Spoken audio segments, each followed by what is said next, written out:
Last time we saw another encounter between Trunks and Goku Black. Goku Black actually seemingly had the advantage despite Trunks' increase in power.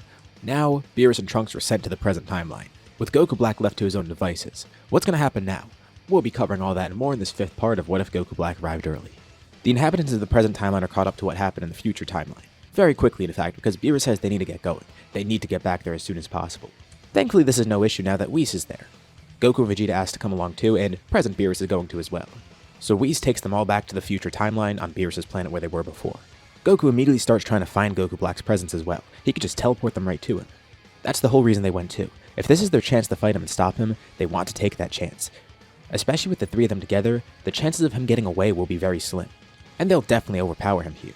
Plus, future Beerus is still pretty pissed and he's going to be joining in too. Present Beerus is basically along for the ride as well, but this involves him too, and honestly he shouldn't even be here right now. But just because of the dire circumstances, he did decide to come along, especially with the premonition that he had. But as they look around trying to find Goku Black's key, Goku can't sense it at all, nor can anyone else. He's either hiding or he's just completely gone again. On one hand, this is good because it means Shin isn't at risk. He's been constantly teleporting around, and Whis is keeping watch over him too, also attempting to locate the Supreme Kai as well. But he seems to be safe, which means future Beerus is safe as well. Goku Black isn't able to get to him. But this means that he was able to slip away again. Which is weird. Why would he send them to the past if he's just going to leave himself here? Shouldn't he just retreat on his own? They're not too sure why he sent Beerus and Trunks away, but really the reason is because he didn't mean to send them there. He was actually in the timeline this whole time, he just left the second he sensed them coming back. Let's go back a bit. Immediately after sending Trunks and Beerus to the present timeline, Goku Black makes his move. He goes right for Shin. He's going to kill him, which means Beerus won't be an issue for him anymore. He teleports to the sacred world of Kais, and of course he's not there. He generates a crystal ball in his hands too, using it to try and locate Shin, but also, he decides to check on Trunks and Beerus first to see what timeline they went to, and then he realizes, he sent them to the present timeline, the one Trunks was at before. Now, this is kind of an issue. He doesn't have control over this stuff. He hoped that he'd just send him to a random timeline, maybe one of those non-existent ones that he traveled to in order to train, but they ended up in an actual timeline that was there. It seems when using his power on others, he doesn't have complete control over it yet. And it probably just sent them to a place where they supposedly belonged because Trunks was there before. But he doesn't have time to think about that or theorize it right now, because seeing this is a huge alarm and it means it's an issue. He sent them to potential allies. But the ball he's looking into starts to get clouded. It shows Goku Black something strange, and he starts to feel a weird presence too. Someone else is lurking about, potentially watching him, and whoever this person is, they seem powerful. He begins to hear a voice in his head, an unfamiliar one too. It is someone talking to him directly.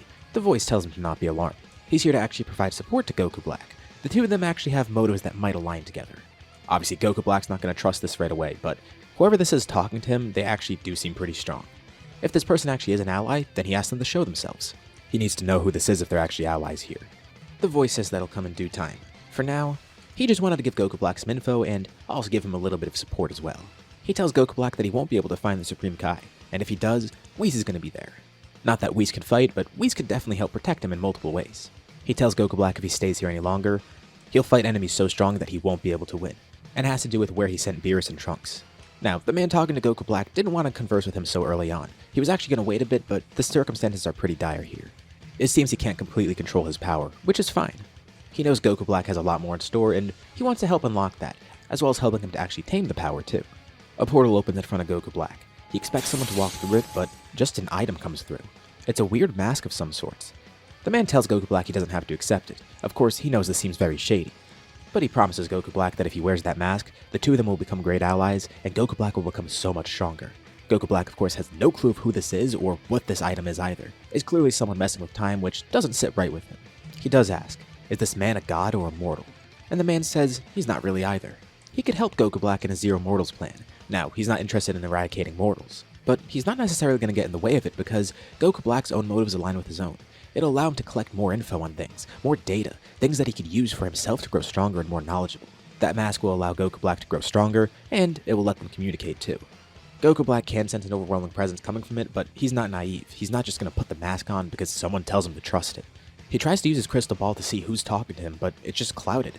The man is purposefully shrouding himself in mystery. He promises Goku Black they'll talk again soon. For now, he needs to go and at least take that mask, and once he puts it on, they'll converse again.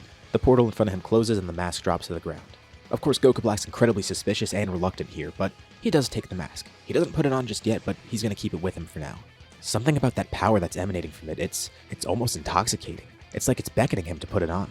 But now he's kind of concerned because first of all there's this mystery player, and also he senses his opponents just came back from the other timeline. The cloudiness from his crystal ball disappears and he can see them all on Beerus's planet, and it looks like Goku specifically is trying to locate him, probably aiming to teleport right here. He might be full of himself, but he's not stupid. He can't fight two Beeruses and the others as well, especially after seeing their power in the Tournament of Power, at least based on those clips he saw, and they're definitely stronger since then. Plus, Trunks was pretty strong as is. Those three mortals together alone might be enough to actually take him out, but with two Beeruses there, he's definitely screwed, and not just that, they can erase him completely. One Hakai and he's done for. He doesn't know the strength of the present Beerus, but the present timeline is a bigger threat to him still. With future Beerus, he at least knows that that Beerus has been training somewhat, and based on that glimpse of his full power that Goku Black got, he can't contend with a God of Destruction just yet, at least not one on Beerus' level. Maybe some of the weaker ones at this point, but definitely not him. Goku Black rips open his own hole in reality. Still wondering who that person was that spoke to him, he looks down at the mask, wondering what he should do next with it. But he doesn't discard it. He takes it along with him, going to some other timeline. He'll come back to this place soon, and he'll be stronger, strong enough to defeat everyone here. And he won't need to rely on killing the Supreme Kai. He'll actually be strong enough to defeat Beerus, and not just one of them, both of them at once if necessary. Something is telling him that maybe he should put this mask on, and whoever that person was that was talking to him, they could be an actual good ally. And that leads us to now as he vanishes from this reality. Back to our group of protagonists. Future Beerus is pretty angered. Once again he's gone, he keeps doing this. The others in the present timeline are surprised. They knew he was around, being active somewhere, but they didn't realize he was more active here than in their timeline. They guess it does make sense though, and he's probably going to target their timeline eventually, especially because that is where he's from. And the two versions of Beerus have conversed with each other, learning that only one had a premonition about Goku Black. Strangely enough, it seems like he might be a bigger threat to the present timeline, which kinda does make sense based on what they knew before. Of course, it seems he wants to destroy this one. Naturally, it's one of the targets of his Zero Mortals plan because of the fact that Trunks traveled through time. But strangely enough, based on that premonition, it looks like the present timeline is just as big of a target, if not bigger. And it seems that's where a final battle might take place, based on the premonition at least. Trunks is still angered with himself and disappointed. He wishes he could just find Goku Black as is and defeat him right now, but he's gone. He escaped again. And of course, Vegeta hates to see this, scolding Trunks, stop doubting himself. As his son, with this type of power, he shouldn't be acting like this. And actually, it has been a while since they've seen each other, so he wants to see what type of strength Trunks has now. Surely he's grown way stronger than before. And he tells Trunks, the two of them are going to spar right here and now. The two begin fighting and eventually Trunks showcases his full abilities, showing off his ultimate form. And Vegeta's impressed. It looks like he's unlocked Godly Ki, and he's grown far stronger than before too. Goku even recognized that power, noticing that it seems a lot like Gohan's ultimate form. Of course, with the difference being that there seems to be Divine Ki with it. So that means the Elder Kai was freed here. And yeah, Beerus confirms that. He's actually with Shin and Kibito right now, wherever they are with Whis. They're all avoiding Goku Black together because all of them are potentially targets, especially Shin. Vegeta didn't expect Trunks to be this powerful, but now that he has that power unlocked, Vegeta realized that he could show off more of his own, and he showcases Blue Evolution. Given all the changes with Trunks here and how much stronger he is, he's actually matching Vegeta in power. Actually, he seems to be a bit above him right now, at least when Vegeta uses this form. He actually does have something above it, but he's not using it right now. But still, if anyone's going to overpower him in strength, he's glad to see that it's his son, at least one of the versions of his son. Surely he seems to know about Super Saiyan God and Blue as well. And he tells Trunks, just like he was able to go beyond Super Saiyan Blue, Trunks can still go beyond his limits. Look at the power he has right now. It's great, and the best part is, that's not where it ends. If Goku Black does show up here again, that's what Trunks needs to do. He needs to break his limits. This timeline is like practice to Goku Black. Even though it is a target of his, he doesn't seem to take it seriously, and he tells Trunks to use this going forward. He needs to give Goku Black a reason to not underestimate them. Of course, he knows Trunks wants to defeat Goku Black, but he needs to face the facts. Goku Black might just view him as a joke, as a training dummy. But Trunks is more than that. He's a powerful warrior. He's one that will be able to save this timeline, and all of them for that matter. He's done it before. He could do it again. And this does reinvigorate Trunks. He thanks Vegeta, and Vegeta expects great things of him. Future Whis then returns with Shin, Kibito, and Elder Kai. The others are glad to see they're okay, which seemed pretty obvious because Beerus is still alive, so that meant Shin was still alive. It's pretty obvious. Shin is ashamed that he couldn't defend himself, but Beerus says it doesn't matter. It's not his job to be strong like Beerus. That's his duty. As a god of destruction, he's the strong one. If anything, he should be disappointed in himself for letting that guy slip away again. It's clearly a pattern. This is the third time he's done it. At least when you consider the fact that it happened in the present timeline too before. Goku Black picks fights, bites off more than he could chew, and then when he's actually pushed back, he retreats, or does something sneaky.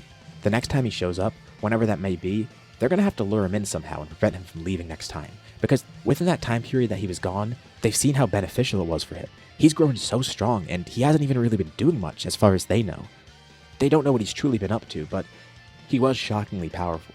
Beerus estimates that if the three Saiyans fought him together, they could defeat him as is. Although, it does impress future Beerus to hear that a mortal got Ultra Instinct somehow. He wonders if Trunks will be able to do that too, but that's besides the point. Point is, he could tell Goku Black wasn't giving it his all, and he's still a massive threat. He does seem to fear the gods of destruction though, so at least they have that on their side, but it's only a matter of time before he's able to go beyond them. With how rapidly he grows, who knows if that's possible? It probably is. And it seems like he's exploiting this danger in battle to grow. That's why next time they'll have to prevent him from escaping. It seems he thrives from the danger of these battles. So he'll definitely bite off more than he could chew again, and that's when they'll be able to strike and defeat him. President Whis then gets contacted by someone secretly. It's Mayris, who realizes that Whis is in another timeline right now. He says Mayris shouldn't really be contacting him, but Mayris explains that he has Majin Buu with him. But he has a reason for contacting Whis. He mentions some galactic patrol business going on and says it relates to Beerus. Because an ancient prisoner, Moro, he was able to escape the galactic patrol prison, and he directly has beef with the Kais. Which means Beerus is potentially at risk. Plus, he's going to be going around destroying planets too. That's the reason he has Majin Buu, and he just thought Whis would at least want to know. He wasn't sure if Whis knew already. Well, Whis at least thanks his younger brother. He tells Mayris of course he can't really do much with that info, but he appreciates it. Although, he can lend a hand to Mayris. He does have some friends that might be able to help him. He sees this as a perfect opportunity for his two students, Goku and Vegeta. President Whis tells the others they must go, and everyone says their goodbyes to each other. And Vegeta tells Trunks to promise him once more. Don't doubt himself. Show confidence in his power. Save the timeline once more. At least, if Goku Black decides to show up here again, Trunks takes that to heart, thanking Vegeta once more and saying his goodbye. And Vegeta seems content, as he returns to his timeline with the others. Goku Black is now elsewhere, in some other timeline on some random planet, trying to lay low.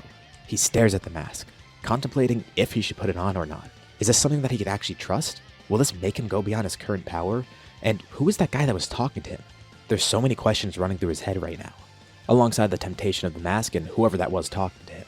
He wants to figure out who that was, but he knows the only way he could speak to him again is if he puts on the mask. But what are the risks involved with this? This could be some sort of trap. Although, the power that guy showcased, plus the strangeness of this mask overall, it does make it seem like he was telling the truth in the fact that he's not a mortal or a god. No mortal could have power like this, and maybe a god could, but no god would do something like this.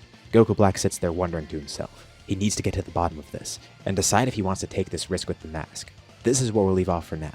What do you guys think about this part, and what's going to happen next? Leave any thoughts or ideas in the comments below. I'd love to see what you guys think. As usual, be sure to drop a like and subscribe if you haven't already. It really does help out the channel and shows me you want to see more videos like this. Anyways, thank you all for watching, and I'll see you all in my next video.